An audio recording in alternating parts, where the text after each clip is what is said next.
phoned ambulance control first to see could we be of any help rather than just arriving in.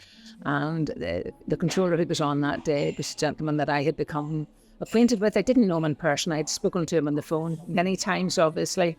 And he said, yes, he would appreciate if we would go. I told him we weren't in a vehicle, it was just a private car, and that was fine. And we went straight up, because it was straight from the city centre on up the main Shankill Road. And I mean, I'm not trying to ask no, it's detail too much of it.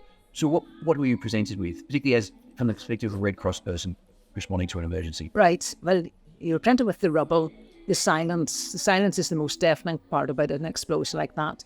The fear of the unknown for those standing round, the panic, just the whole atmosphere of panic for those standing round. You know, was my family involved? Were they in the shop? Were they nearby? Who do we know? And the sound of rubble literally tumbling down, and then people gathering, wanting to help, and then trying to keep the scene clear of those bystanders who are really only there, not because they're there because they're concerned rather than anything else.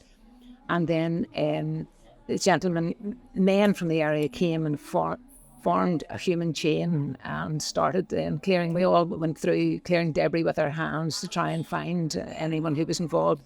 We knew there were some people in the building because obviously the bomb had gone off, hitting the wrong target. It was the innocents, as per usual, who were suffering.